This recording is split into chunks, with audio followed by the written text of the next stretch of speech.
El diagnóstico de síndrome de bebé sacudido, ahora más conocido como traumatismo craneal por maltrato, hace referencia a una lesión cerebral diagnosticada en bebés y niños pequeños como resultado de sacudidas fuertes. En algunos casos, la lesión cerebral produce la muerte. Según la hipótesis del síndrome de bebé sacudido, cuando se presenta una triada de lesiones que incluye hematoma subdural, hemorragia retiniana y edema cerebral, se infiere que el bebé fue sacudido con fuerza. Además, sostiene que como las lesiones se dan en un tiempo inmediato al abuso, se asume que el responsable de haberlas ocasionado es la última persona a cargo del menor. Pero, ¿cómo nació este diagnóstico? Allá por 1971, un médico estadounidense planteó la hipótesis de que al sacudir a un bebé se podrían desgarrar las venas puente que corren entre la dura madre y la superficie del cerebro y causar sangrado subdural, sin dejar ningún tipo de lesión externa visible.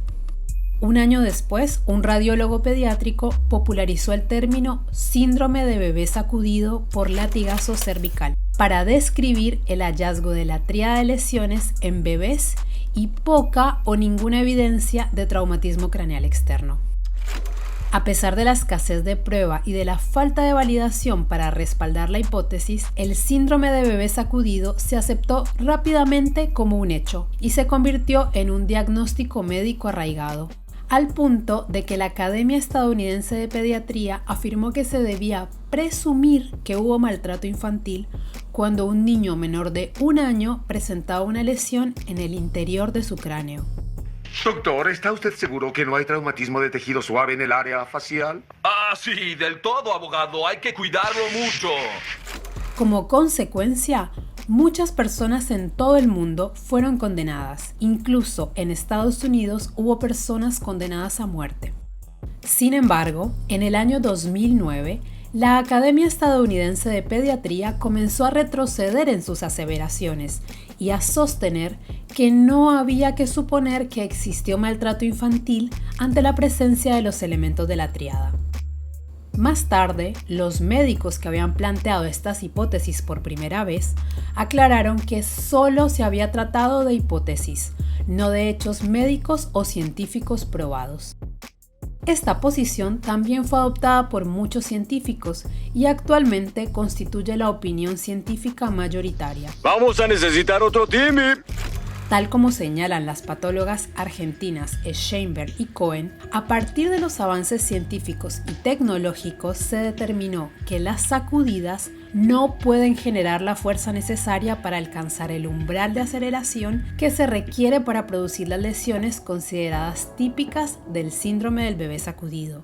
En cambio, se comprobó que el impacto sobre una superficie dura o caídas a corta distancia producen fuerzas significativas que sí alcanzan el umbral de aceleración requerido para generar las lesiones. Además de las caídas desde poca altura, se demostró que la tríada de lesiones puede aparecer en un bebé por deficiencias nutricionales, luego de intervenciones médicas o por causas naturales, como síndromes genéticos, problemas en el metabolismo, entre otros.